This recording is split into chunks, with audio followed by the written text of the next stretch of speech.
Welcome to Seize the Mains by Malhotra's IS Academy. I am Surbhi Sardana and I am taking this daily answer writing initiative from Monday to Friday at 9 pm. This is a 90-day initiative. Here we discuss UPSC level, UPSC mains level, previous year or sample questions and learn to build answers around them so that you can score high marks in mains. You can share your answers, whatever you write at your workplaces, libraries or homes, and send them to us on the email ID mentioned in the description and get evaluated those answers by our experts entirely free of cost. So without any further ado, let's start with today's discussion. This is day 16 of Seize the Mains and our topic for today is from GS paper 4. The entire timetable for the division of subtopics is available in the description below. So if you are new, you can download it from there or our Telegram channel. So day 16 brings us GS paper 4 ethics topic and the topic for today is contributions of moral thinkers and philosophers from India and the world. So there are many ancient philosophies that we read about, there are many medieval Western philosophers that we read about, there are many modern philosophers that we know about, and this is a very extensive part of our ethics syllabus. We recommend that you not only go through this section, go through this part of the syllabus, but we also recommend that you also incorporate this in your daily life or learn to build examples around it. Include these thinkers or philosophies that you're learning about in your daily arguments, in your daily answer writing practice. So let's see what is the question for today. The question for today is from a previous year UPSC mains paper, and before I display the question, make sure that you have a pen and a paper with you, and as you see the question, you note down all the points that come to your mind, even if they're just 2 points or 1 point, and try to formulate your own structure. Try to figure out that how will you approach this answer. Will you write in paragraphs, points, are there any diagrams or schematics that you will be using. So let's start by displaying our question. The question for today is, what does the following quotation mean to you? We can never obtain peace in the outer world until and unless we obtain peace within ourselves. It has been said by Dalai Lama. This question has to be answered in 150 words and it will fetch you 10 marks.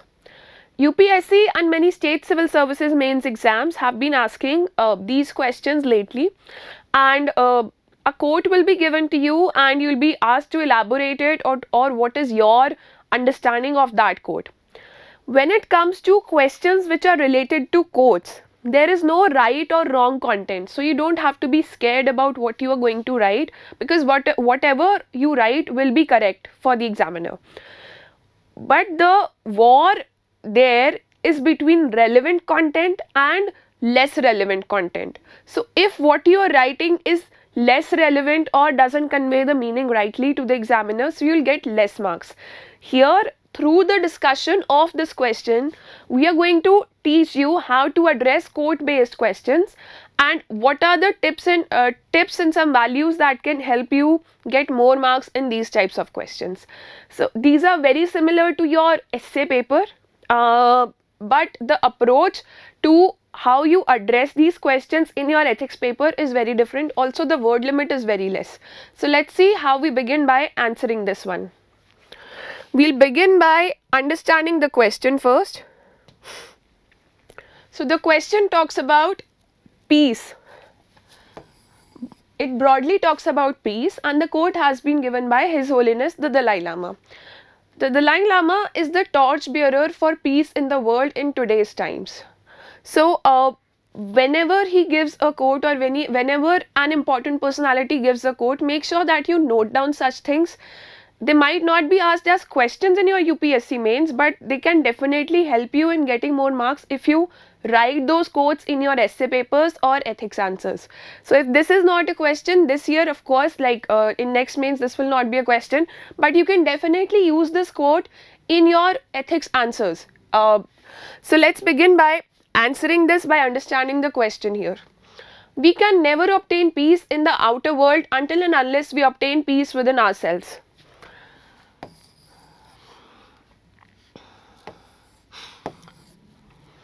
So this the quote generally means that inner peace leads to outer peace. Whatever, if every individual is at peace with his own personality, is at peace with himself or herself, then the society or the nations or the world order will be broadly peaceful. So this is the quote that you have to elaborate.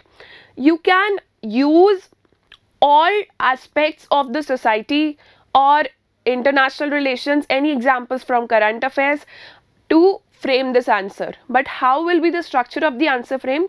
Let's see that. First of all, we'll start by defining peace. We'll start by developing a conversation with the examiner about what has been asked in the question. So broadly, the term that we see again and again in the question is peace. That peace is being talked about. So what is the definition of peace? What does peace mean to you? Just like in ethics, this is a very common question, that what does happiness mean to you?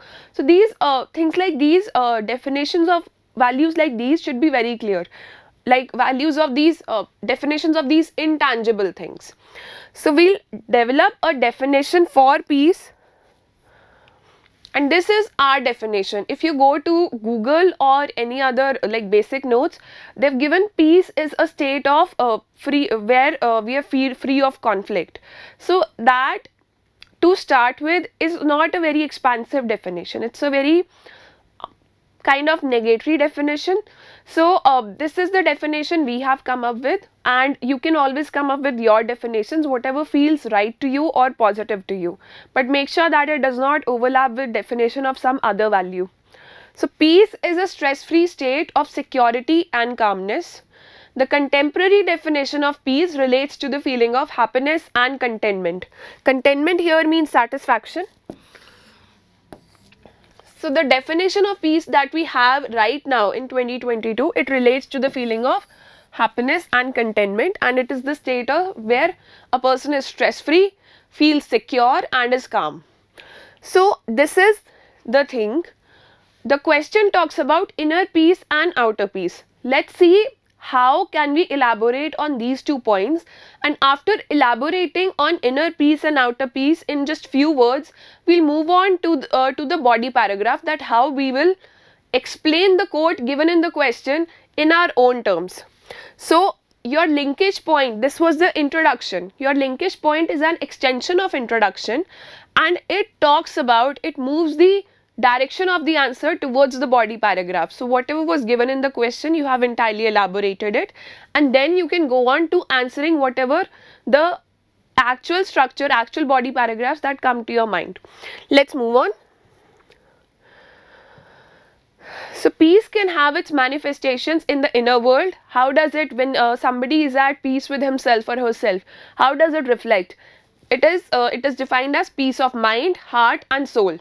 And manifestation in the outer world is peace in family, society, workplaces and countries. So here, till this point, we have entirely explained whatever the keywords were there in the question, whatever was being talked about in the question. So this is a perfect introduction, a perfect conversation to start with the examiner. And now let's move on to our body paragraph. Now coming to your body paragraphs, what you can do is, going back to the question talks about that we can never obtain peace in the outer world until and unless we obtain peace within ourselves, which means that something is the input, inner peace is the input here, and the output is outer peace. The examiner says that if you don't have this inner peace, if this is not there, then this will also not be there. So how, either you can build your points, your body paragraphs around the thing that if there is no inner peace, then this can happen. If there is no inner peace, then that can happen. Or you can build a positive answer saying that due to inner peace, there are less conflicts. Due to inner peace, there is harmony in the world. Due to inner peace, there are better workplaces. So that's a positive thing, that what happens because of this, rather than what happens when this is not there. That is a negative approach to take. So this will become more clear when we go towards our body paragraphs, discussing our main answer. So the first point talks about that inner peace leads to better mental health amongst individuals. This is very true, because if you are fulfilled as a person, you feel complete as a person, happy as a person, then you will be at peace with yourself. And when you are at peace with yourself, when you're fulfilled, you'll have better mental health. You'll feel happy with most of the things in the world. This will help you improve your personal relations and professional relations. And this is where all of it comes from. In personal relations, you'll be good with your family members, you'll be good as a parent. If you're a child, you'll be a good child. Or not even good, at least you'll be able to understand why other people are behaving a certain way, and you'll not be affected by the externalities of any situation. And in your professional life too, you'll have better relations at workplace. So you'll have a good relation with yourself and with others around you if you have inner peace. So I'm talking in terms of like you and me here. When you write, you talk about a general person or the society as a whole in general. So let me read this out for you, that inner peace leads to better mental health amongst individuals.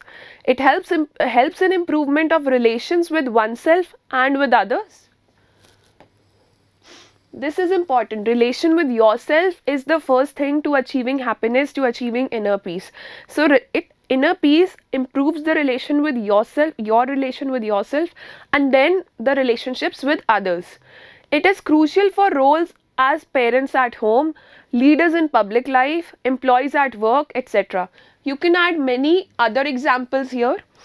Whatever the points that we are using, the first part of every point will talk about what inner peace develops in you, what inner peace develops in you as a person, in a general person, and then we'll supplement it by giving examples in real life, in the outer world, that so that every point of ours justifies that inner peace leads to outer peace. You can very well write this answer in form of a paragraph, but make sure that you're not just drawing a list. You don't have to separate a paragraph where in the first paragraph you talk about inner peace has this benefits, and then you talk about inner peace has this benefits in terms of outer peace. You have to supplement everything with example, every benefit of inner peace as example of benefit in the outer world of outer peace. So this relation, this thing has to be kept in mind while answering, while using even a single sentence in your answer. No word should be there for without reason. So everything should have a purpose, every sentence should have a purpose in your answer. This was about the first point. Let's move on to the second point. See, inner peace develops patience. There is no anxiety in individuals who are at peace with themselves, who have inner peace. It decreases the amount of anxiety and increases the amount of patience within individuals. It creates a balanced mindset. So it helps promote all kinds of harmony. Religious harmony is the first example of that. That anybody who is at peace with himself will not support communalism, will not support any crimes, or will not have vices. So let me read out the second point for you. It creates a balanced mindset regarding facing reality and helps developing patience. It helps promote religious harmony, which is the antidote to communalism. So religious harmony is one such example. There can be harmony in the society, there can be harmony in the family. We've already talked about family here in like parents, in the role of parents. You can talk about family again, you can talk about society. So we are giving different examples in all the points here. Make sure that you add your examples as well, because ethics questions are about expressing yourself, and learn to express yourself in ethics answers with us, with this initiative, so that you have a lot of examples when you have mains ahead of you. So let's move on to the next point. A person who is at peace with himself, who has inner peace, he or she doesn't feel the need to harm others or obstruct others' success or path. If he or she is at peace with himself, with his work, with his the way he or she is leading his life, so that is a very big benefit of it. Let's see how. Inner peace strengthens the character of individual, which further helps in avoiding bad recurrent habits, destroying insecurities and unnecessary anxieties. When people are fulfilled within, incidents of crimes like rapes, thefts, domestic violence, corruption, etc. are likely to be lower. Also, they are more cooperative in their roles. So whatever the examples of like crimes that we gave here, they erupt because people are not happy with their own lives. They're not happy inside as individuals. So they think that, you know, getting something out of other people in the form of which takes the form of crimes will help them be happy or will get them a life which they'll like. So they fall for their instantaneous desires, which are very negative most of the times because they are not at peace with themselves. So promoting inner peace in the society strengthens the character of individuals, which in turn leads to outer peace in the society by decreasing the number of crimes that are prevalent in our society. So moving on to the next point, you can have these keywords for these points here. The first point, the keyword for first point is fulfilled. The second point has like no anxiety. The third point has the keyword doesn't feel the need to harm others. So these are the keywords. You don't need to use them in your exam, but they will help you recall what the paragraph talks about. Moving on to the next slide. Again, keeping this thing in mind that every point has to assure this. Inner peace leads to outer peace, and we have to justify this in our every point, because when it is a risk to write in terms of points when you are asked to elaborate a quote. So when we are writing in points, make sure that every point justifies the quote that's being given. If you are using paragraphs, that's a very good approach. You can very well use all these points and frame your answer in terms of a paragraph, but make sure that every statement justifies the quote, or you justify the quote after every 2 to 3 statements in all your paragraphs. So design your the structure of your answer accordingly. Let's move on to the next point. See, people with inner peace are aware of their own feelings, like the ones that we discussed about in emotional intelligence. So you can take clues from that answer also. Those people who are aware of their feelings, they take every action or everything that they say, they're out of awareness. Even if they're buying a certain product, they'll look at the ingredients, they'll look at the processes which the product has used to be able to be consumed. So they'll not fall for consumerism. Like now you see that there are so many activists who promote veganism or animal rights, or there's so many people who are now switching to cruelty-free products as compared to earlier. There are so many people who were amongst us who were vegetarians, but we never realized that the cosmetics that we used are not vegan or are not vegetarian, so, and they're not cruelty free. So now these brands are gaining popularity, these kind of products are gaining popularity which are produced through cruelty free means, which do not harm animals in their production process. And where does this come from? This reflects any person who has such preferences in their life. This reflects that they are at peace with themselves and there is a reason behind their actions and the words that they use to express themselves.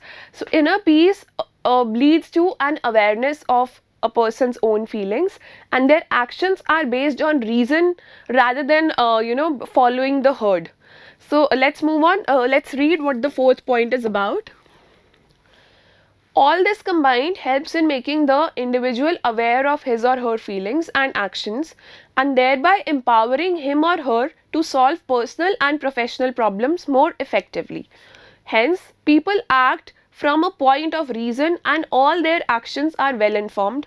For example, people start to prefer cruelty-free products rather than blindly falling for consumerism. Such people are proponents of environmental activism, animal rights, equality, etc. See, consumerism has been circled here because consumerism is the cause of most of the problems that we are facing now. The cruelty, the violence that we are facing, the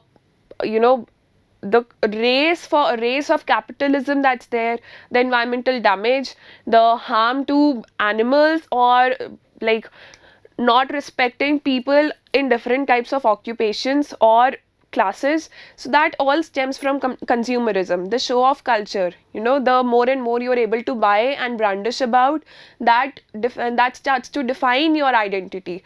So if a person is at peace with himself, these all vices will not be there. He will act out of reason, she will act out of reason, and all his actions will be well informed, and hence that inner peace helps the society in establishing outer peace this way, by fighting against consumerism, climate change, or by developing environmental activism and things like that. This is a very broad point. This is a very positive point. I'm sure that many of you will have examples of personal life, professional life, whatever you see around yourself.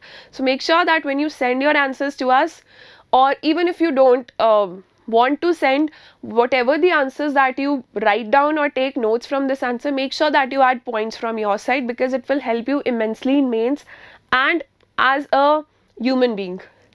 So moving on to the next point.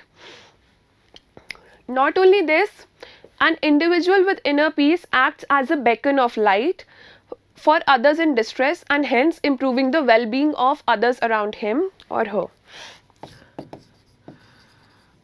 Even at your workplaces, you must know some people who are always ready to help you.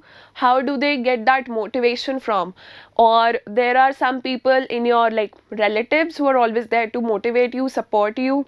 So where does that all come from? Where do they get this fuel from of helping others? Because they are at peace with themselves. They understand the world as a whole. There is reason behind all their judgments.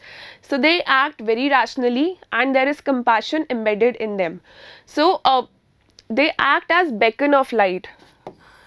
When people are in distress, they help them by motivating them, by supporting them. And when people are confused, when others around them are confused, these people set an example for others in their family, workplaces, society, countries.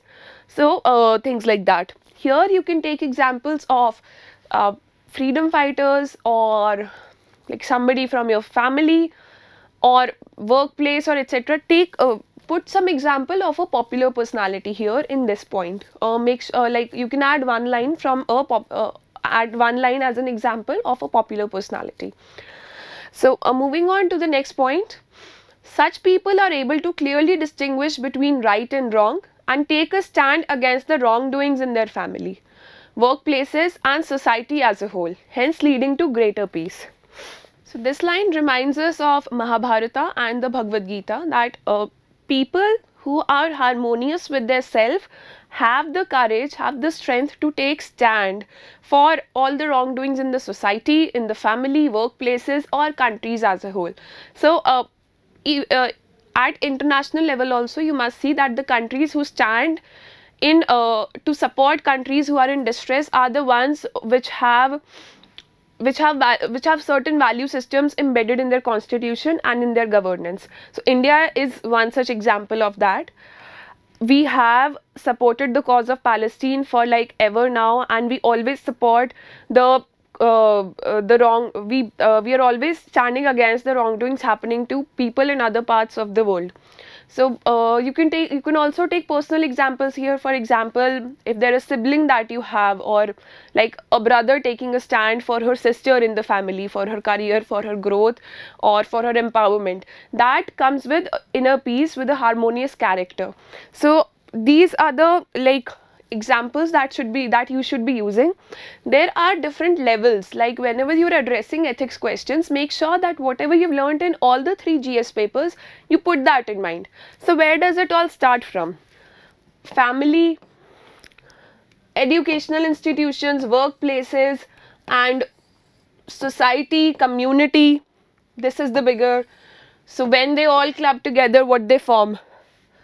Cities, states, nations, and then the world. Here in the world part, you can talk about your international relations. So whenever you are giving examples, just keep this flow chart in mind.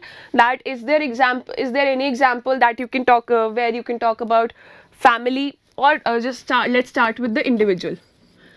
that there is any individualistic example you can talk about. Can you talk about any historical personality or a modern personality, or can you give your own personal example? Then can you talk about any example from family, educational institute, at workplace, in the society or community? Then can you talk about any cities, states, or any nation on the national level, on the level of where we talk about India as a whole, or relations of India with other countries, or relations of other countries within themselves. So make sure that you use at least like one example in every point from these points. Like you can have your first point which gives example of an individual, then the second point can talk about the example of a family, followed by workplace. So keep this flowchart in mind. This all, like, this sums up your syllabus for like GS1 to GS3. You can add more like representative points for yourself, but this will help you generate examples and think about examples quickly. So moving on to the next slide. Make sure that you write that part down. Conclusion. Today we have a broad conclusion because we prefer that you write this answer in like more in paragraph format and lesser in points. The the justification of quote has happened.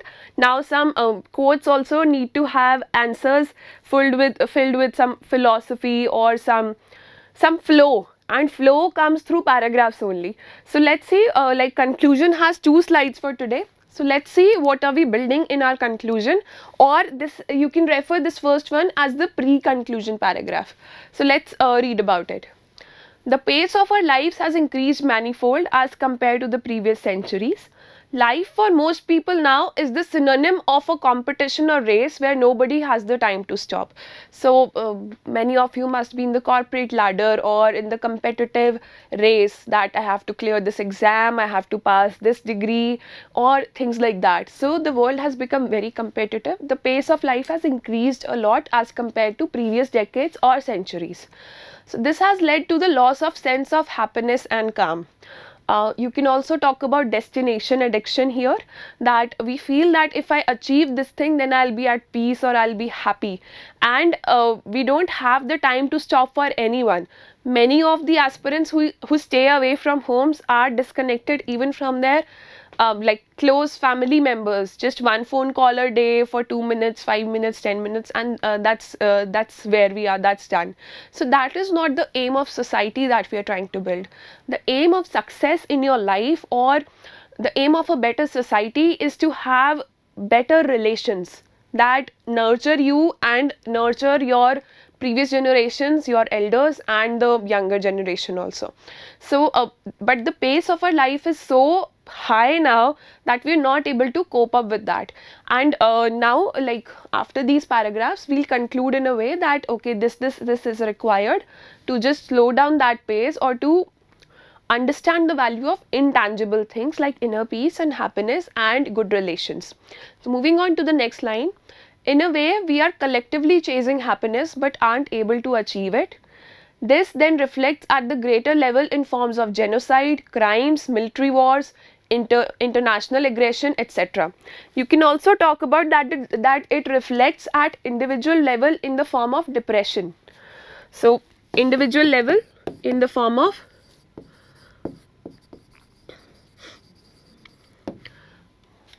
depression, or the problems that we have in our contemporary relationships, lack of trust or unhappiness with the work culture that we are there in, or with the environment, or with life as a whole. So make sure that you add these points also, like at individual level this reflects as depression or unhappiness, and at the greater level it reflects in the terms of these things which affect the world peace and world order. So the concept of inner peace, the concept of inner peace has been talked about in our religious scriptures. If you go through the recent ad of Incredible India, it talks about, there is a quote in that ad which talks about that you don't have to rush to find happiness or to gain success. You just need to slow down. You just need to slow down the pace at which you are functioning, and then assess from a point of peace. That's the way to success. So make sure that you watch that ad. It's just 1 minute long. So all our religious scriptures, they talk about inner peace, and inner peace helps you manifest success or happiness or wherever you want to go. It helps you take rational decisions.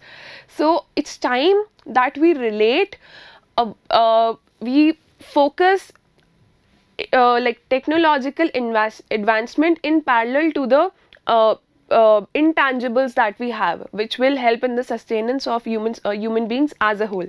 So let's read about what's written here. The concept of inner peace has been extensively talked about in all religious scriptures. The ancient teachings focus on the state of calm to attain happiness and contentment rather than chaos. See, this part of syllabus where you learn about, you'll be reading very much about philosophers from ancient India, medieval India, or from medieval world. So when you have points like these, you can always use examples of teachings of Buddha or teachings of Hinduism or whatever religion that you are following, teachings of Prophet Muhammad, or you're following Sikhism, teachings of a particular guru. You can write them here, so that, because this question is from that part of the syllabus. So even if the question might not ask you directly about a particular philosopher, but if you have read it, make use of it. Make use of it in and incorporate it in your answers. Talking about Buddha, taking examples of Lord Buddha is very common nowadays with UPSC aspirants. UPSC also is very much motivated to ask questions from Buddhism and Jainism in UPSC prelims, so everybody is studying that. Add some creativity. There are many more philosophies that we have in India or in the world at large. So make sure that you can add something new, because when the examiner finds something new, then he'll be like motivated to award you more marks. So this is the last slide for today, and this talks about developing a relation, and it talks about keeping inner peace into focus now, because that is the need of the hour. Perhaps if with technological and military advancement we focus on intangibles like inner peace and creating internally composed and happy individuals right from childhood, we will be able to avoid the crisis of humanity like the Russia-Ukraine war, terrorism, etc. Whatever is going on at that time in current affairs, use that example, or you can just talk generally about threats like terrorism or genocide at large. You don't have to take a particular example, but if you take a particular example from current affairs, that helps. So building a fair, inclusive and tolerant society and world is the need of the hour, and inner peace is the seed to the true peace, to the tree of peace in the world.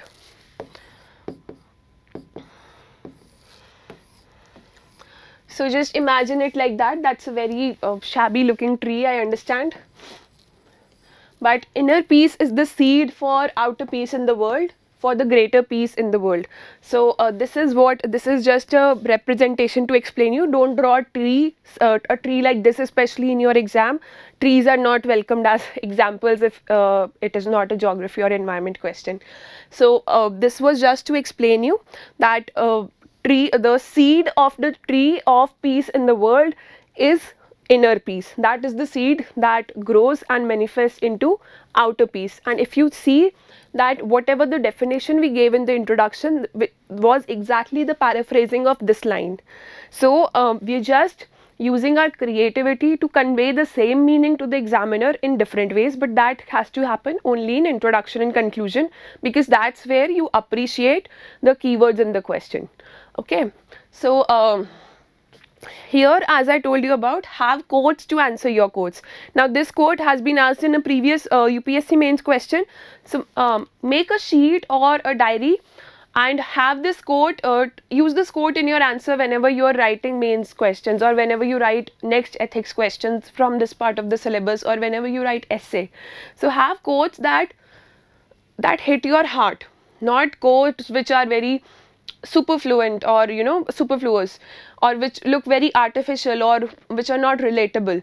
So have such relatable quotes and incorporate them in your answers. Add some philosophies in your life itself. There are so many philosophies. There is yoga, mimsa, there is the philosophy of Carworks, there is philosophy of Buddhism, Jainism, and there are so many Western philosophers, Kant is there, Aristotle is there, Jeremy Bentham is there.